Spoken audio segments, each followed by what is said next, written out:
Welcome back to Locker Room Dads. Today's guest is a former high school quarterback, turned fourth down quarterback. He's been to the Pro Bowl 4 times, and he won a Super Bowl with the LA Rams. Johnny, welcome to the show. Thank you so much. Thanks, guys. Thanks for being here in Arizona with us. Hey, you know what? The podcast travels really well. You guys are the road show. Technologically savvy, technologically savvy enough to set this up. So I'm glad I could be here. You know what, Johnny? We're going to jump right into this. Okay. All right. So you were a quarterback in high school, right? Yep. Walk us through the transition to being a punter. Okay. So I did punt as well. Quarterback, kicker, and punter. Just physically dominating football force. And so I put together a highlight tape at the end of the season with my high school coach. It's like 20 minutes long. Stupid. Really bad idea. Today's youth know how to put together a highlight tape, but I put together the whole pre-snap and post-snap of every play. And so my coach goes, well, why don't you throw some punts at the end of the tape? And I was like, well, why? I'm a quarterback. And he's like, well, you had a pretty good punting season too, so just throw them on there. So I throw together the tape and get a call back probably 3 weeks later from Oregon State's special teams coach. I'm like, oh, cool. He probably recruits the area. And he said, well, no, we think you could be a good punter. We want you to come down and walk on and maybe punt for us. We have a scholarship opening up, and we'd like you to come compete. And I was like, okay, I'll go down there as a punter, and then I'll get in the quarterback room. They'll see me throw the ball, and I'll somehow slink my way into being a quarterback there. But they had 7 quarterbacks, and I was there with another guy who's an NFL punter and a dad as well, Ryan Allen. We both walked on together at Oregon State, and I realized how sweet of a gig being a punter was, and never looked back. So you had no reps at the quarterback position while you're at Oregon State? 0. None? No. I might have had a couple as the scout team guy in a 7-on-7, but no, I've had more practice quarterback reps in the NFL than I did in college for sure. That's awesome. How insane is that though? That's insane. It's wild. It is a crazy, crazy life I've been blessed to live for sure. But you're a dad of 2 kids, right? So you got an older boy, Yep. and then you just had a girl, right? So relatively speaking. Yep. How old is your boy? My son, Jet, is 4 years old. 4? Just turned 4 a couple weeks ago. And then and my daughter Maya is 1.5. 1.5. Yeah. Oh, man. Yeah. She's around our kids' age. Yeah, that's We're in where the thick we're of at. it. Yeah, It's fun. The walking, the messes. Yeah. It has been. It's always a new challenge, and even with your second child, they're so different. You expect them to be they're gonna be somewhat similar, but with boys and girls, the differences are very stark. So it's been great. She's already way more helpful and clean than my son is. So it's nice. We're hoping to keep it that way. That's good. One of the things we've talked about on here multiple times is the change from 1 to 2 kids. Is that a big jump? Yeah. People say that you're going from zone defense to man, and I guess, and you're on the advantage in the zone, as opposed to when you go to 3, then you're disadvantaged in the zone. But I think, it's really a lot of delegation and kind of divide and conquer. There's a lot of times when I'll take my son and go do stuff. My wife will take my daughter, and just learning how to manage two young kids' schedules. Who's napping when, where are the car seats, what car do they need to be in, where are they? The amount of stuff you travel with also goes up. You're dealing with a pack and play for a young one, things to occupy the older, and thank God my wife is an absolute magician with all that stuff. She's a gymnast, right? She's an athlete. She can handle it. True, yeah. She's a gymnast. She is flexible, and so it makes it fun. We're a good team, and you just got to be good communicators with the logistics involved with 2 kids. Speaking of communication, are you guys done with 2? Or are you going to go for 3? You guys talked about that? The tentative plan is to go for 3. Yeah, We'll see. We're still in the process of managing 2. So we'll see, but we've been negotiating around a 3rd. We'll see what happens. We're definitely not currently trying and working on that, but if it happens, we'll be overjoyed. If not, I think we're very happy with 2 children. 2's still a good number. Right. Oh, great number. Yeah, it's a handful. Hard to beat. But you can handle it. Yeah, so far. We'll see. Yeah, exactly. You're going all day with that one. Yeah. So what was it like for you to become a father? Were you ready? Were you nervous? You got dad written all over you. You've been ready, I think. That's a nice way of saying I'm corny. Thank you. Yeah. I think so. I have 4 older brothers. They all have kids. So I've been Uncle Johnny for a while.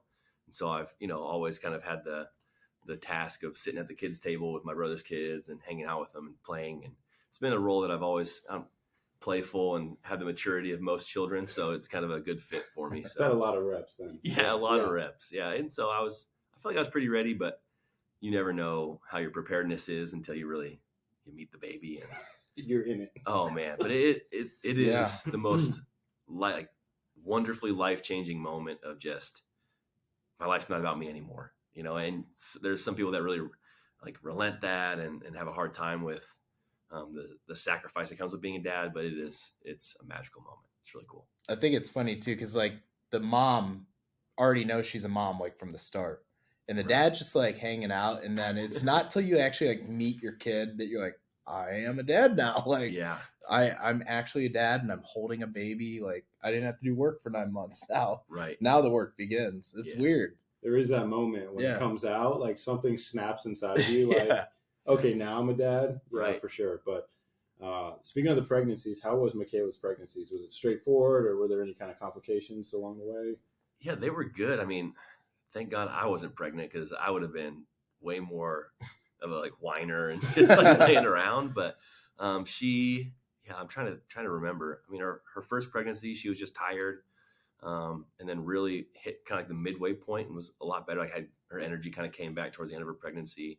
And then she was miserable again, kind of right before, but that's just kind of the natural ebbs and flows. And then with our daughter, she was pregnant all throughout COVID. So that was a big challenge for us. And she did a lot of laying around. She had to. I mean, you're taking care of a young boy. My son was, almost 2 at the time. 2, pushing 2.5 while she was kind of later in her term. And we were just doing everything we could to keep him busy and in the house, because we're kind of locked down. And we played Just Dance for hours every single day on our Xbox, and it would just be me and him dancing. But we have the Connect video camera, and it would play back your dance moves, and you just see my wife just she'd move a little bit during the whole song. Me and my son are just dancing. Oh, it's so funny. It's something I'll remember for a really long time. But she handled it really well. Mentally tough chick for sure. It takes women out there who have carried children. They are the real heroes for sure. No, for sure. Were there any funny moments at the hospital that you guys had, just the two of you? I don't know if you guys had for your daughter, anybody in the room, because that was probably considered COVID. Right. I guess we could talk about your son. Were there any moments, I guess, with family members in the room with you? I know me and Shelby, we had a couple moments, definitely while we were sitting in the hospital. We talked about that with Josh a couple of podcasts ago, but were there any moments or exchanges, I guess, between you and Michaela that you guys had in the hospital that you remember that were funny moments, or wow, we're about to be parents? You know what I mean? They don't really walk you through that in the classes. You know what I mean? For sure. They just send you on your way after you have the baby, and you're good luck, have fun out there. Call us if you need us. Right. Yeah. We're not qualified for this. What do you mean? Yeah. So in the hospital with my son, the whole time, we're preparing, we had a doula. She was in there with us. And my wife was telling me, all right, when things get serious, when it's push time, just be there for me. Don't try and be funny. Don't. Which is hard for you. Yeah. Don't. It's a coping mechanism for sure for me. Yeah. It's just what I know. And so the nurse walks in, right as Michaela's starting to push, and I make some joke, and she just gives me this death stare, what did I tell you? Oh, I'm so sorry. I just can't fight who I am. I'm very nervous right now as well. This is a big moment for both of us. And, but yeah, it was incredible. And my wife, she tried to go all natural for her first, epidural. With no epidural for the first child. And that was a really long labor process for her. Ended up getting an epidural because, some complications with when her water broke, and they have risk of infection the longer you go. I mean, the beauties of childbirth, but it's such a kind of precarious situation to navigate through that they ended up needing to do the epidural so she could dilate and have our son. Yeah. But so she got the epidural and then slept for 3 hours because she was up and just couldn't sleep. Yeah. And then had the epidural, slept for 3 hours, woke up ready to push. So it was That's not too miraculous. Bad. Yeah, pretty good once we got there. Was there Pretty one? gnarly, but Yeah. Sounds like you're like downplaying it super hard right now, but yeah. I mean, if she was on this podcast right now, I'm sure she'd explain it a little bit differently.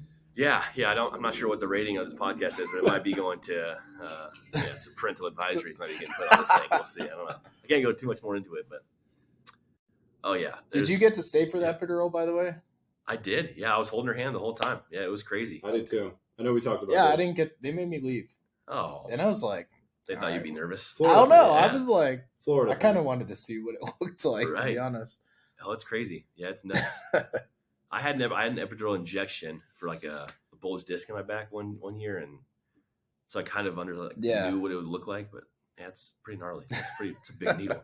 Oh, it's insane. Like, Yeah. why do you need a needle that long? I don't know. Yeah, we really got to get it up there. Yeah, it's not great. Not great. Was there one thing that Michaela had to have in the hospital? Was it like a pillow or like a robe or a blanket, or she had to have one thing, to make her comfortable?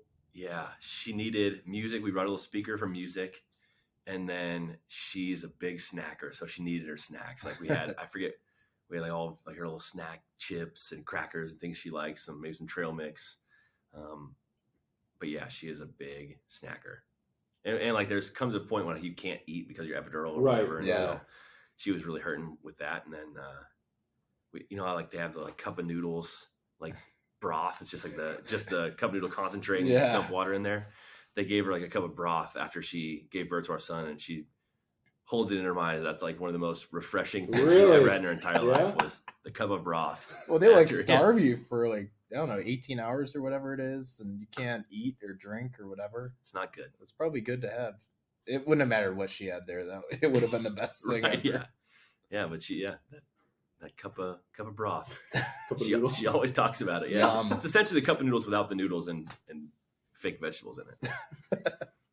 Delicious. So walk us through, I guess, the transition that you had to go through from St. Louis to LA. Because at that time, did you have your son? Son was not born yet. Son was not no. born, so it was an Thankfully. easier Yeah. transition, I guess. Yeah, and we were already in Seattle for the off season. We stayed in Seattle for the off season, and I was golfing, and my agent called me and said, "Hey, you're going to LA." I was like, "Oh, cool!"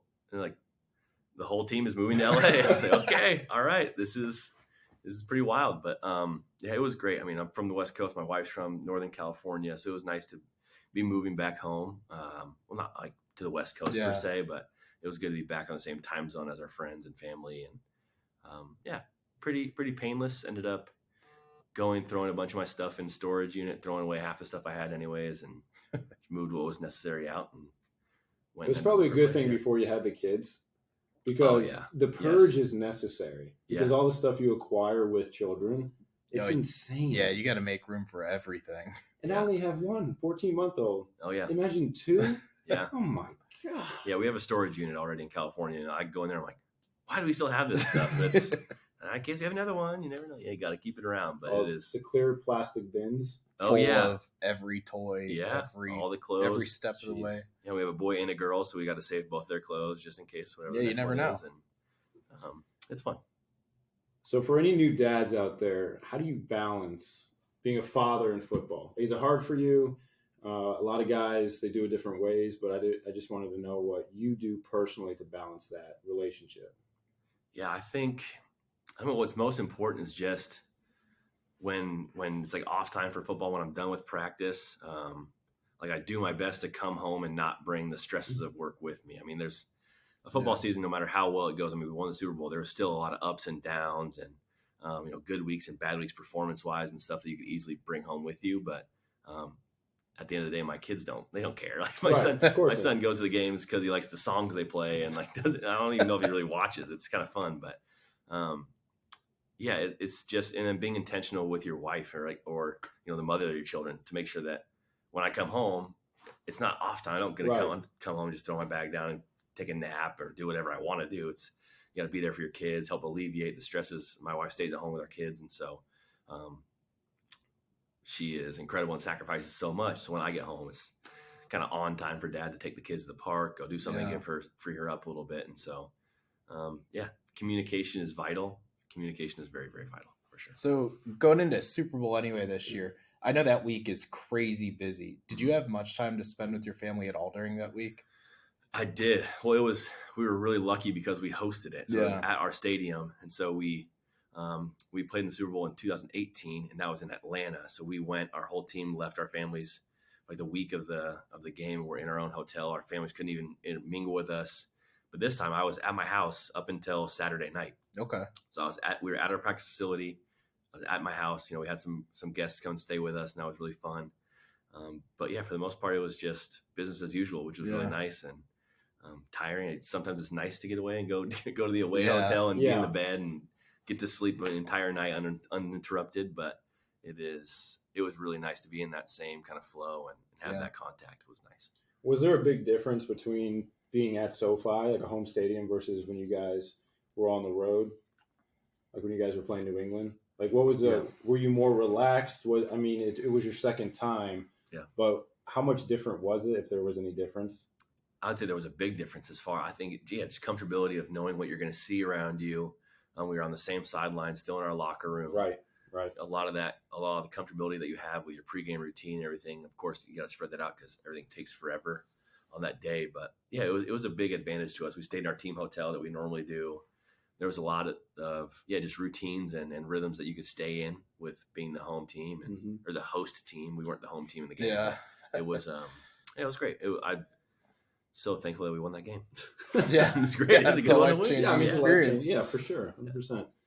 But for any of the new dads out there, or dads that are already veteran dads, how do you balance any hobbies? Do you have any hobbies now, or is it just that's out the window? I know you like to golf. Yes. I mean, golf game is hard enough without kids. Right. But is that completely out the window, or is that something that you're still striving for? Maybe a scratch golfer one day? Or? No, I don't think I'll ever make the tour. That is out of the question as far as that time commitment. But I do love to golf. That's probably one of my main hobbies. The first thing that left was for sure video games. That was something that I didn't even didn't realize was going to go. It was just gone. I just didn't really have the desire to play video games. I tried to play video games a few weeks ago, and I was so bad that I just turned it off. I was like, all right, I think I might just sell my Xbox. It's not worth it anymore. All it is used for Disney Plus and watching all our DVDs. So it is. It's like hobbies with your kids now, right? Yeah, hobbies have to involve the children somehow. So it is, except for golf. Golf is my thing where I get to go unwind, and that is something you have to schedule weeks in advance for sure in our household. But now you understand why fathers play golf. Right? Before you're like, oh, golf is awesome. It's all when you're single. But now it's like a completely different thing. Yeah. I need this. Yeah. This is your time out. Yeah. Oh, yeah. Yeah, it is. Yeah, that and your time in the bathroom. Those are two sacred moments that you should not be disturbed. Absolutely. That's the rule in the Hekker house? Oh, I mean. When I'm on the throne. If you go in the bathroom, you're gonna know, like, when your kids are older and really mobile, the bathroom, they follow you in there every time. There's no... That's I don't true. know. Oh my gosh, it is unavoidable. I'll have both of them in there sometimes with me. I'm like, what are you guys? Just leave me alone, please. I'm trying to read. Yeah, privacy, or I'm trying to do anything but yell at you right now. So it is. Does your son do any sports right now, or is he in gymnastics or any fun, cool activities? Yes. So he does like kind of a gymnastics class. It's more just they do activities with a kid in like a gymnasium. So we call it gymnastics, but it's not really what I would call gymnastics. And he also just started jujitsu. All right. Yeah. So one of the moms, awesome. Well, he kept getting like asked to sit on the side of his gymnastics class because he was like too active and wouldn't sit still and wasn't listening very well. Got kicked out of the class one time. Not proud of it, but it needed to happen. Need to set boundaries with your children. And one of the moms suggested to my wife that he did jujitsu and like recommended this class down the street from us in California, and he loved it. The professors are really good with working with him. Get him in their little gis. It's so cute. He feels like he's dressing up for something. And he really enjoys it. He's getting absolutely thrashed by some of the other kids right now. Yeah. But it's humbling, and he has his moments. But it's really fun for him, and just to watch his little brain, how it works. And he's really competitive, but he doesn't really know what he's doing with the skills of jiu-jitsu. So we'll see how it good for develops. coordination, I'm sure. It is. Yeah, I think so. And body awareness and balance and stuff. So we'll see how it all plays out. Yeah, I'm hopeful. That's a good one, though, to be in. I did Taekwondo and Judo growing up. Nice. And I just remember, like, Taekwondo helped you be really structured and learning, like, you had to be polite. Like, there were rules. And, like, I just remember the kids who didn't follow them, they were not having a good day at Taekwondo or whatever. So it's probably going to be a good thing for him to just kind of get that form down right away. Yeah. Do you have to bow like when you Yeah, initiate? you Is it bow, okay, sensei, everything. yes. Yeah. In judo, I think in jiu-jitsu it's the same way too. When you get on the mat, you have to bow, and then yeah, it's all about when you get on and off the mat, you're supposed to. My son he just runs. He's free. He's like, yeah, I'm the out. chivalry is not quite there for him yet, but he no, it's fun to. And so, in the organization he's with, they have a bunch of campuses all around the country. It's like Gracie Baja, the school, and so he has a one in Thousand Oaks where we go to, and then one in Edmonds when we're in Seattle. So he gets to that's perfect. keep learning, which is really nice. Yeah, that's great. Pretty sweet. Do you have high hopes that he's going to follow in your footsteps to be a punter or maybe quarterback? I don't know. We'll see. I mean, I just, as a dad, you just want to support your kid in whatever they're really interested in and talented with. We'll see. I know he works hard and is physically gifted. You know, he's gonna be a big kid, and we'll see how it all shapes out for him. He's pretty physically aware already as a 4-year-old, but I don't know. I mean, whatever he's really interested in, I want to allow him to pursue those things. I don't want to be a pushy dad. Like, you have to go do this. I'm going to push him as far as, okay, if you commit to something, you got to see it through. Yeah. There have been a few jiu-jitsu classes where we're in the car. He's like, I'm not going to do my best in there. I can't do my best in jiu-jitsu today. I'm like, all right, buddy, well, just come in with me. And then he ends up getting on the mat and does his best. But it is, I just want him to be disciplined in whatever he does. I just have some commitment and try your best. So that's all you can ask for. I mean, I didn't know if he's gone to the field with you and he tried to mimic you and kick the ball and stuff like that. Yeah. I know he's way too young to actually have severe interest in it, but right. I mean, I think that'd be really cool, you know? Yeah. Like Fiegel's kid, like he went on and he's playing college and things like that. Right. Brad Maynard's kids are like following in his footsteps. So, yeah. I mean, I don't know if they push them into that, but right. I think the kids look up to their father and like, this is what daddy absolutely. does. And who knows, he might take interest or he might just be kicking people's butts on the mat and jiu-jitsu. Just rolling them up, making them tap out. Yeah. We'll see. You get a lot of phone calls at school when your son starts bowing to people and put them in like... You ready to go? All right, let's do this. Yeah. It is. We'll see how it all works out. He has punted a few times. He'll like grab balls and kick them around the house. He's got some talent. We'll see. I don't want him to just be a punter growing up. I want him to play other sports. I want him to be a good athlete, well-rounded. And so if punting comes into his life later, I'm cool with that, but he's going to play all the sports. That's a good approach too. Yeah. I think when parents focus too much on one sport, that's where you get the burnout. Yeah. So letting them try everything, find it's like the right way to go. Yeah. So I have to ask this question. Oh no. So what was the moment like when you finally won the Super Bowl? You know, when you actually get to have that experience with your family and your kids and you're on the field and the confetti's falling and you actually get to take the pictures with the trophy. Was it everything that you just dreamt it would be? I mean, now that you have children, it's actually a blessing that you won with children. You got to experience that with them. Right. Like, what was that moment like for you guys? Yeah. I mean, it's something that you envision as a dad. Like, I mean, granted, you envision like winning the Super Bowl and making the play to win it all. And you're the MVP and, you get a free car, all the cool thing. But to have like that moment with your children, playing the confetti, that really was probably the moment for me. Like it was cool. Like the team was celebrating up on the stage and I was down there with the other guys hugging and we're so happy. We got our hats and shirts on and the confetti's falling down. But the whole time I'm just looking around for my family. I'm like, okay, where are they? And they took forever to get down the field, by the way. No slight to my wife. She has 2 children. She was trying to get down the field. I respect her hustle. But all these other players' families are coming out and I'm like, okay, all right. They should be here soon. And then I was like, 5 minutes later, like, oh, there they are. And it was a great moment. It was so much fun just to be down there and celebrate with them, see my teammates with their kids. And it's a great moment. It's an awesome thing to achieve. But I would say pales in comparison to the birth of my children or like to my wedding, like something that's much more longer lasting. Like next year, there's going to be a new Super Bowl champion. And that's just how the league keeps on moving. In years, people are probably going to forget and will be like a trivia question. Who won the Super Bowl? And it was the second team to repeat in their home stadium. But it was a great moment. Something I'll remember forever. The pictures are already up in our house and got some confetti stored away for our kids. And it's a pretty sweet moment. Yeah. I'm going to hold on to those memories for a really long time.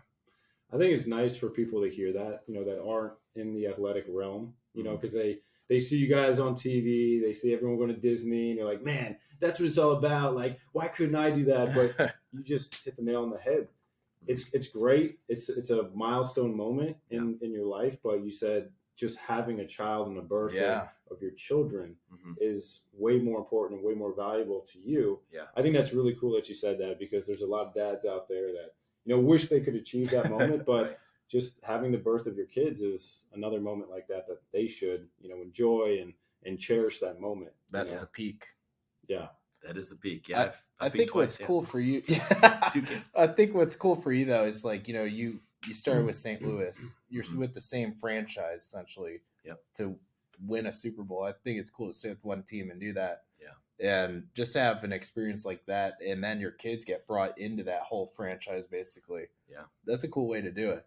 Yeah, it's been an incredible ride. You know, I'm really thankful to have been with one team, kind of seen it through. One of 3 guys that were in St. Louis. Yeah. I got to be on the team that won the Super Bowl. So it's a special group of guys, and that's another cool thing about winning that game is you're forever like, okay, we get reunions, we get to go get our rings together. You know, you always it's the hard part about the league is every year the teams are changing, guys are going places. You have lifelong friends, and suddenly they're on another team. It's just hard to keep up with them like that. So to know that we'll have those reunion moments and those times together is pretty cool. Yeah. I think this leads us into our last question, but it's a fun segment that we go into. Okay. Real quick. Our favorite segment. It's a would you rather question. Okay. Okay. So knowing that you had your son and your daughter, I put this one together for you. Okay.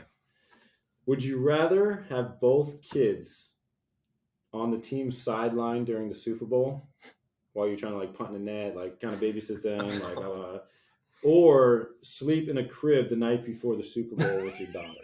I mean, to paint this picture, man. Johnny's every bit of 6'5". Yeah. And it would be a tight squeeze, I think. It'd be a tight. I'd feel you have bad to for my stick your daughter. legs through the bars. Oh man, Laying it straight would not up. be good. I might take that though. I might take that just because I'm a heavy sleeper. I can sleep most positions and pass out pretty well. But having to try to chase your 2 kids around in any setting, like at a store, even at home, but you put them on an NFL sideline, my son would be gone, just absolutely like unreachable. and my daughter would probably stay near me, but yeah, it'd be. Your son will be bowing to every football player, like trying to take him on. Oh yeah, maybe. I don't know. He is wild. He would definitely not be anywhere I wanted him to be. He just has that energy, that go, and yeah, I'd sleep in the crib. That is definitely my final answer on that one. Final answer. Yep. You have any more questions? I do. I have one question for you. So we're doing locker room dads on the road today. Okay. I've been flying today. I know you guys were flying. Travel advice for dads with kids. You've got 2 now, so you have the experience. What is your number 1 tip for traveling with kids? Stay calm. Stay calm. Just do what you have to do to let your kids feed off of your energy. If you start getting all tense and worried about stuff and upset that they're acting out, just realize they're kids. You know, everyone that has kids has seen parents with kids having a meltdown. It's okay. You know, they'll come out of it eventually, but stay calm, have snacks, and man, smile to your neighbors on the flight. I'm so sorry. No, do your best. There, man. Yeah, just to accommodate. We always told ourselves we wouldn't be the iPad family, but when you fly, the iPad is your best friend. My kids will watch whatever they need to get us in the air and back on the other side. So don't be What's afraid. The longest flight that you've done with the fam? We've done Hawaii a couple times. Oh, yeah. Hawaii from Seattle is 5.5, almost 6. So that's a tough one. You try and set that one up around nap time, or we did a red eye from Hawaii back to Seattle one time through the night, and that went pretty bad. So I won't do that. I always wondered about the red eye. I'm like, will they sleep or will it just be a nightmare? Oh, my son slept, but he was in this stage where he had sleep. He was sleeping on me, but he's 2.5. He's a pretty big kid. And he's like, my arm is pinned under the armrest, kind of asleep. And I was trying to hold his head, and he kept twitching and waking up, but he's kicking. It was kicking the seat in front of me, and it was hard. There was a lot to manage on that flight, but Yeah, I mean, you can't like he wasn't big enough where you could just put him in his own seat yet, and so I was trying to hold him, and he's so big, and he knows jujitsu moves. So what am I going to do? I don't He's have beating you up in the Yeah. seat. I don't have the You formal don't wanna mess training with yet. him. Yeah, it was wild. Well, Johnny, we appreciate your time, man. We'll let you get back to your wife. I know Thank you went you, to yes. the game tonight, right? Oh yeah, Yeah. big game. Going to go experience some entertainment without children. Right. It's gonna be great. We'll try and be in bed before 10 o'clock. It'll be great. Just really value the sleep when you're on just an adult vacation. Absolutely. You have to. Yep. You got to recharge. Get all you can. Appreciate Perfect. it, Johnny. Thank Thanks you so for much. being on Locker Room Dads, man. Appreciate it. Locker room dads, tune in wherever you are. If you're at work dad, if you're mowing the lawn dad, just We're here for you. Yeah, throw on some headphones, check it out. Mash that like button, subscribe. Mash that like button, boy. Subscribe below. Yeah, all right. Appreciate it.